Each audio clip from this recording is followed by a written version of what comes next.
Good morning, I am Taruna Rajora. I welcome you all to my channel Learn Economics in Short. So today's topic is money. Topics to be covered in this session are barter system of exchange, how money evolved during a period of time, properties of money, money and its functions, near money, short notes on certain specific topic like bank rate, repo rate, reverse repo rate, etc. So we move to the first slide.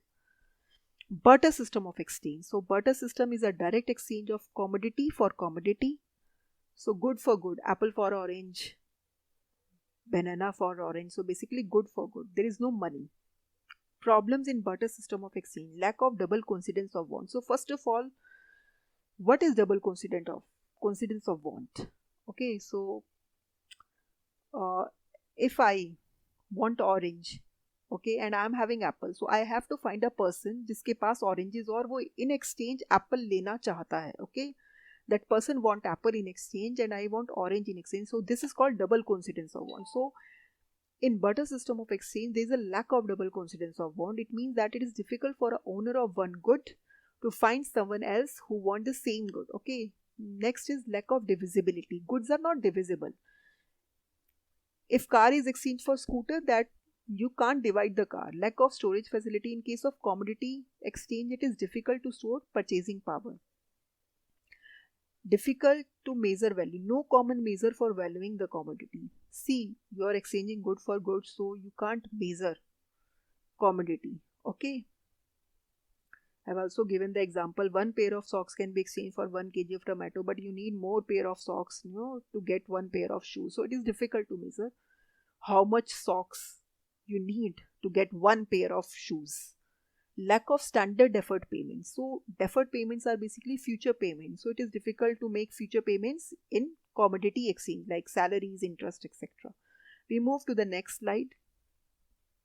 How money evolved. Commodity money, full-bodied money, representative full-bodied money, fiat money, currency and token coins, bank money, checkable deposit, credit cards, debit cards. We move to the next slide. Commodity money. Commodity money is a physical commodity that is used as money and have value. She sells tobacco, gold, silver, pearls, precious stones, salt, etc. This is used as commodity money. Okay. Full-bodied money. Commodity itself used as money. Like gold is used as money. Monetary value, full-bodied money, equal होती है उसकी non-monetary value की. ठीक है. So monetary value of full-bodied money exactly equals to the non-monetary value. For example, if the price of gold is $1 per ounce, a gold coin contained 1 ounce of gold. So representative full-bodied money, a paper money that represent claim to specific quantity of some good. Okay, for example, gold certificates, they are representative full-bodied money. You can, redeem them for specific amount of gold. Representative full-bodied money. What are the advantages? Basically, they reduce the need of carrying heavy bags of gold in exchange. Certificates are lighter and easy to carry. Actual item exchange during purchases are having negligible value as commodity. Okay, so gold certificates की value देखा जाए तो कुछ भी नहीं है.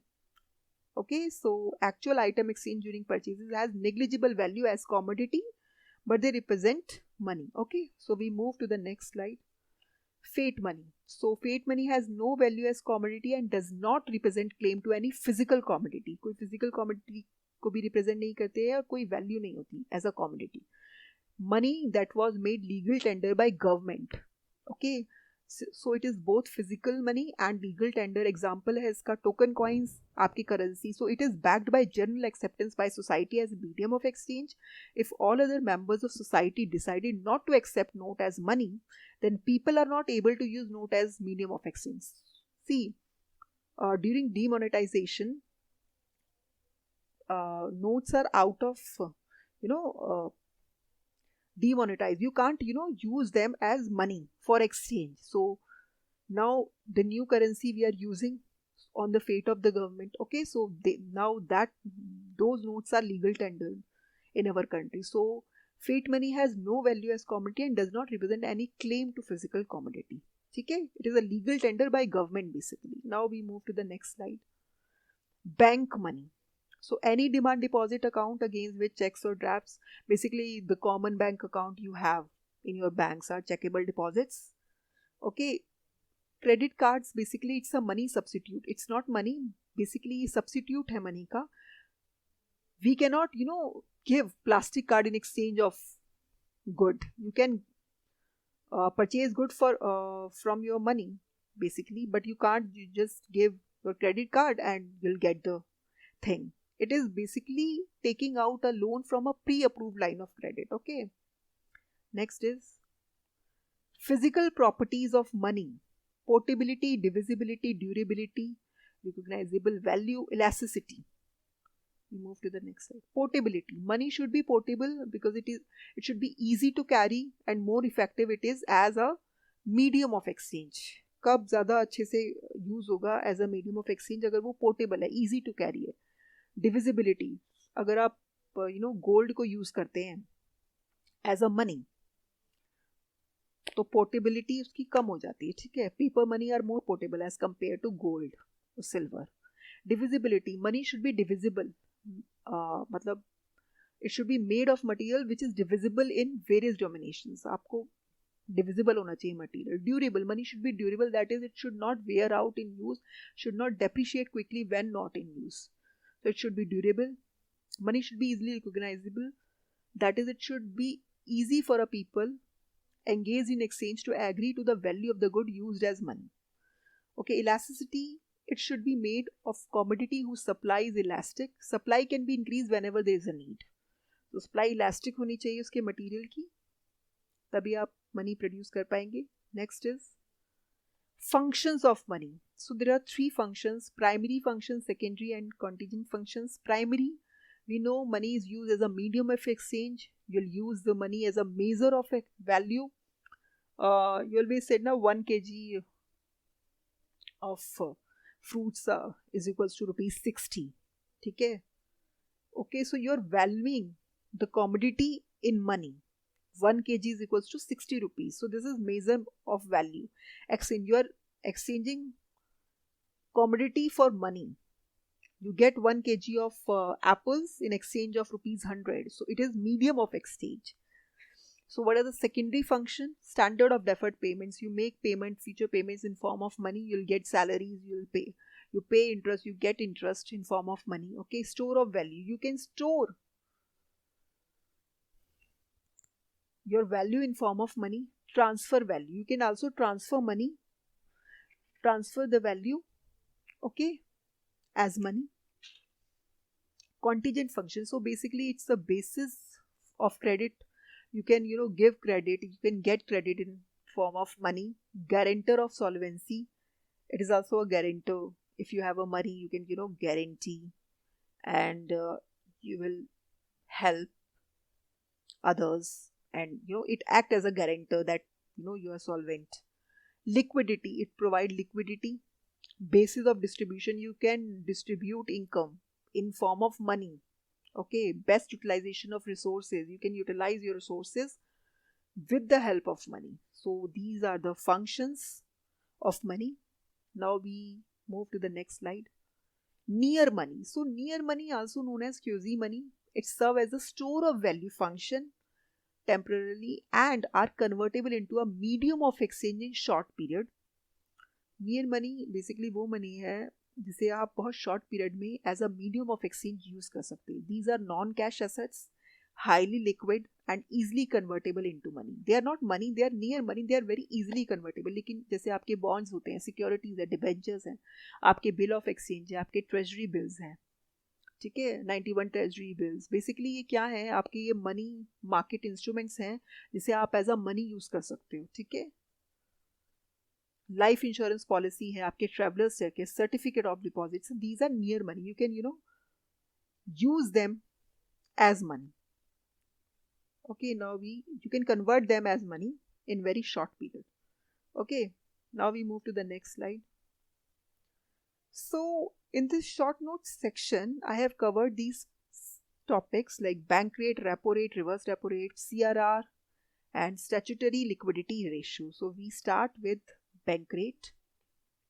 Bank rate is the rate at which the central bank, in India it is RBI, gives loan to commercial banks. So commercial bank gets the loan from RBI, so there is no agreement. But इस case में bank rate में कोई agreement नहीं होता sale and purchase का, there is no collateral by banks. Okay, so when bank rate changes it causes domino effect in the economy. Say for example, when there is a change in bank rate,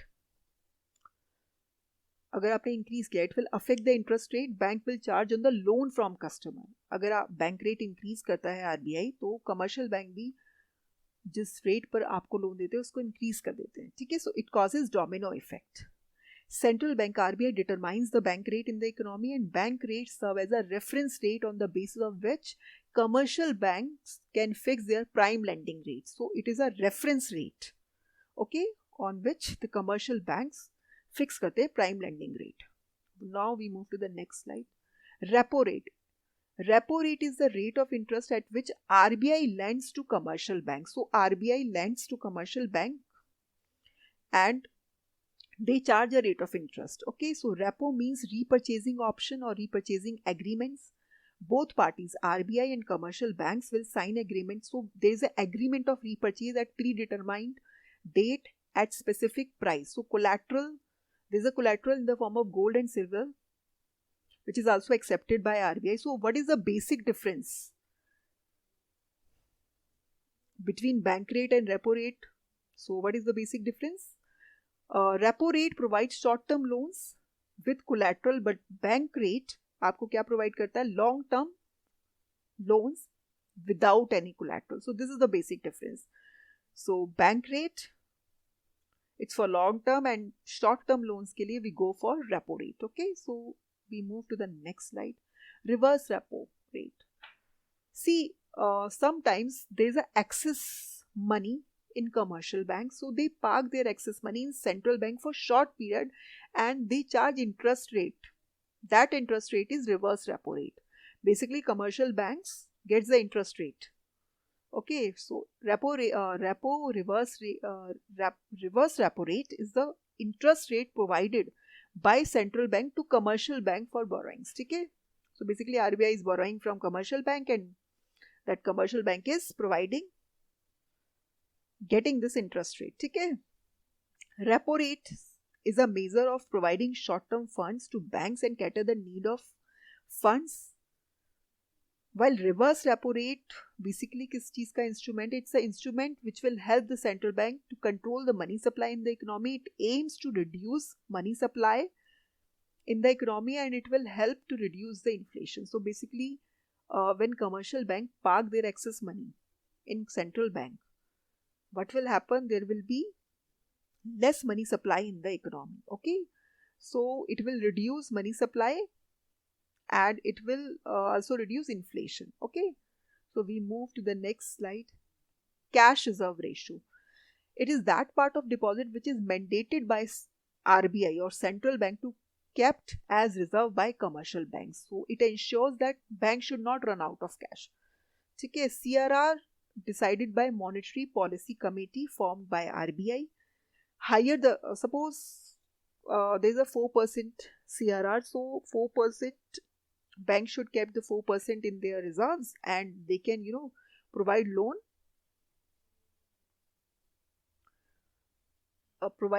can give the loan for the remaining amount. So higher the CRR, lesser will be the money supply in the economy. Lower the CRR, higher will be the money supply in the economy. Now we move to the next slide. SLR. It's a minimum percentage of deposit kept by commercial bank in the form of cash, gold and security. So what is the basic difference between cash reserve ratio and SLR? So what is the basic difference? It is a minimum percentage kept by commercial banks in the form of liquid money in cash, while in SLR minimum percentage in the form of liquid cash, government bonds and securities. Okay, so it helps in regulating inflation and helps in growth of economy. So central bank क्या करता है? अगर वो increase करता है SLR, that means they want to control inflation. So for controlling inflation, they will increase SLR. It will decrease it when they want to increase credit in the economy. Okay, so we'll do the quick revision. Okay, so we move to the topic. So what we learned today, basically uh, we learned today what is barter system of exchange, like direct exchange of commodity for commodity, apple for oranges and oranges for apple, right? Commodity money, fiat money, bank money. Commodity money is a physical commodity that is used as money, like gold, silver, pearls. Okay. Representative full money, in this case paper money, like gold certificates, etc. Fiat money, on fiat of government, it's a legal tender by government. Okay. Checkable deposit, credit cards, physical properties, portability, divisibility, durability, recognizable value, elasticity. Okay. Functions of money, primary, secondary and contingent functions. Near money, types of near money, bonds, bill of exchange. And then we'll do the short notes: bank rate, repo, reverse repo rate, CRR and SLRs. So we will meet in the next session. If you like the video, do like, share and subscribe. Thank you.